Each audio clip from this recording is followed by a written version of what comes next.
அப்பம் கொடுக்கும் கடவுள் வேண்டுமா? இல்லை, கடவுள் கொடுக்கும் அப்பம் வேண்டுமா?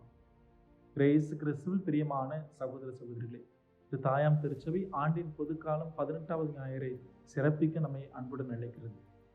கடவுளால் படைக்கப்பட்ட ஒவ்வொருவரும் நமது வாழ்வில் ஏதாவது ஒன்றை நோக்கி தேடி சென்று கொண்டிருக்கிறோம். தேடல் என்பது நமது வாழ்வில் மிகவும் முக்கியமான ஒன்றாக அமைகின்றது. அந்த வகையில் நமது தேடலின் முக்கியம் என்ன, நமது தேடலின் நோக்கம் என்ன என்பதை பற்றி தெளிவாக விளக்குகிறது இன்றைய நற்செய்தி பகிர்வு. முதல் வாசகத்தில் யாவே கடவுளுக்கும் இஸ்ரேல் மக்களுக்கும் நடந்த ஒரு உரையாடலை எடுத்து கூறுகின்றார் ஆசிரியர். யாவே கடவுள் இஸ்ரேல் மக்களுக்கு 2 விதமான சிந்தனைகளை கொடுக்கிறார்.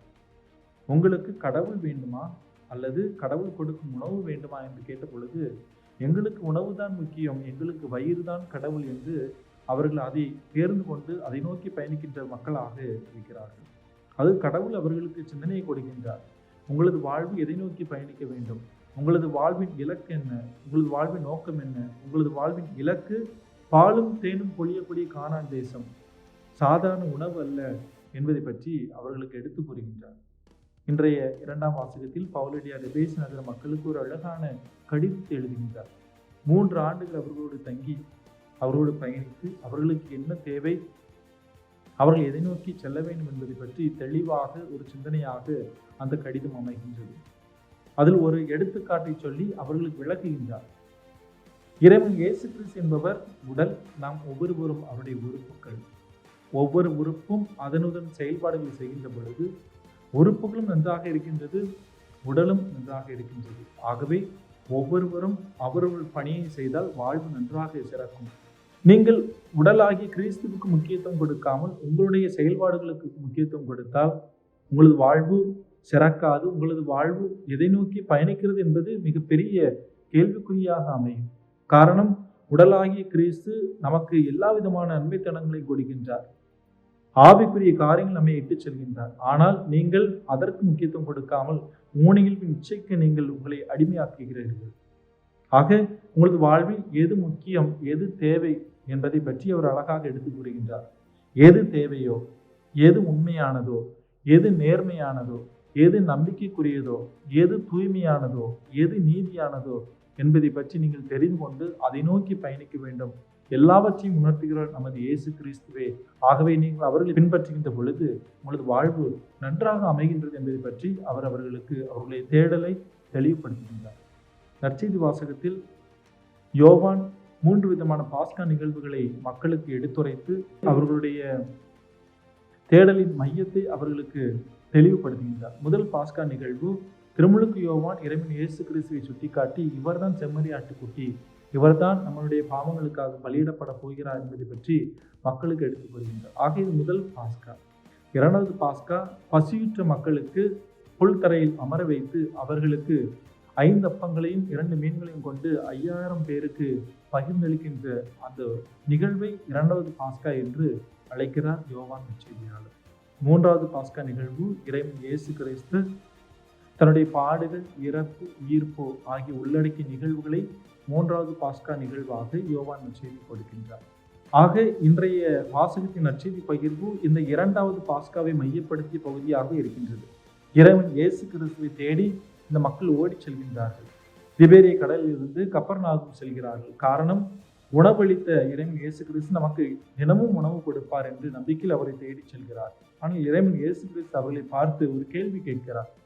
நீங்கள் அறிகுறிகளை கண்டதால் அல்ல, மாறாக வயிறார அப்பங்களை உண்டதால் என்னை தேடி வந்தீர்கள். உங்களது இலக்கு அப்பங்களை தேடி செல்கிறது. உங்களது இலக்கு அப்பங்களை கொடுக்கின்ற இறைவன் இயேசு கிறிஸ்துவை அல்ல. ஆக உங்களுடைய தேடல் எதை நோக்கி இருக்கிறது, எதை நோக்கி இருக்க வேண்டும் உங்களுடைய தேடல் என்பதை பற்றி தெளிவாக மக்களுக்கு நற்செய்தி பகுதியாக கொடுக்கிறார் இறைவன் இயேசு கிறிஸ்து. ஆக இயேசு கிறிஸ்து பிரியமான சகோதர சகோதரிகளே, முதல் வாசகமும் சரி, 2ஆம் வாசகமும் சரி, நற்செய்தி வாசகமும் சரி, 3 வாசகங்களும் ஓர் சிந்தனையை நமக்கு கொடுக்கின்றது. என்ன, நமது தேடல் எதை நோக்கி பயணிக்கின்றது என்று. அந்த வகையில் 2ஆம் வத்திக்கான் சங்க ஏடுகளில் இன்றைய உலகில் திருச்சபை என்ற கோட்பாட்டில் விவிலிய அடிப்படையில் நாம் எதை நோக்கி செல்ல வேண்டும், நமது தேடல் எதுவாக இருக்க வேண்டும் என்பதை பற்றி எடுத்து கூறுகின்றார்கள்.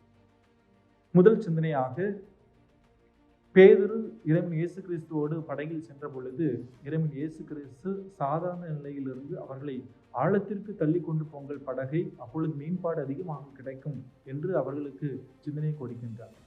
அதாவது ஆழத்திற்கு கொண்டு போகின்ற பொழுது படகை, அங்கு அதிகமாக மீன்பாடு கிடைக்கிறது. இறைவன் இயேசு கிறிஸ்து உங்களுடைய தேடல் இன்னும் ஆழமாக இருக்க வேண்டும். இறைவன் இயேசு கிறிஸ்து உங்களோடு இருக்கின்ற பொழுது உங்களது தேடல் இன்னும் அதிகமான தெளிவை கொடுக்கின்றது என்பதை பற்றி விளக்குகிறார். இரண்டாவது பகுதியாக இறைவன் இயேசு கிறிஸ்து முதல் சீடரை அழைத்த பொழுது, மத்தேயுவை அழைத்த பொழுது தன்னுடைய பாவ வாழ்க்கை, தன்னுடைய எல்லா வாழ்க்கையும் விட்டுவிட்டு இறைவன் இயேசு கிறிஸ்துவை அவர் தேடி செல்கின்றார். ஆக அவருடைய தேடல் பாவ நிலையை விட்டுவிட்டு ஒளியாகி இறைவன் இயேசு கிறிஸ்துவை நோக்கி சென்ற அந்த பகுதி நமக்கு கொடுக்கப்படுகின்றது. ஆக புனிதர்களுடைய வாழ்விலும் அப்படித்தான். புனித அகுஸ்தினார் வாழ்வும் சரி, புனித பவுலடியார் வாழ்வும் சரி, பழைய வாழ்வை விட்டுவிட்டு புதிய வாழ்வு இறைவன் இயேசு கிறிஸ்துவை தேடி சென்ற பொழுது அவருடைய வாழ்வில் மிகப்பெரிய ஒரு மாற்றத்தை கண்டார்கள். ஆக இயேசு கிறிஸ்து பிரியமான சகோதர சகோதரிகளே, நமது வாழ்வை பற்றி நாம் சிந்தித்து பார்ப்போம். நமது வாழ்வு எதை நோக்கி பயணிக்கின்றது? நம்முடைய இலக்கு, நமது தேடல் எதை நோக்கி நகர்கிறது? இன்றைய வாசகங்களின் தொகுப்பும் சரி, விவிலிய சிந்தனைகளும் சரி, நமது வாழ்வு எதை நோக்கி செல்ல வேண்டும், நமது தேடல் எப்படிப்பட்ட தேடலாக இருக்க வேண்டும் என்பதை பற்றி அழகான தெளிவு கொடுக்கின்றது. ஆக தொடர்ச்சியாக இறைவனும் ஜெபிப்போம். இஸ்ரேல் மக்களுடைய வாழ்வு மாறியது போல, இந்த பவுலடியார் மூலமாக எபேசு நகர மக்களின் வாழ்வு மாறியது போல, இந்த நற்செய்தி பகிர்வு மூலம் இறைவன் இயேசு கிறிஸ்துடைய வாழ்வின் மூலம் மக்களின் வாழ்வு மாறியது போல நமது வாழ்வும் ஒரு நிலையிலிருந்து மற்றொரு நிலைக்கு மாற, குறிப்பாக நமது தேடல் இறைமகன் இயேசு கிறிஸ்துவோடு இருக்கின்ற பொழுது நமது வாழ்வு இன்னும் சிறப்பாக அமைகின்றது. நமது வாழ்வு, நமது தேடல் இன்னும் இறைவன் இயேசு கிறிஸ்துவோடு சேர்ந்து வாழ தொடர்ந்து திருப்பலி மன்றாடுவோம்.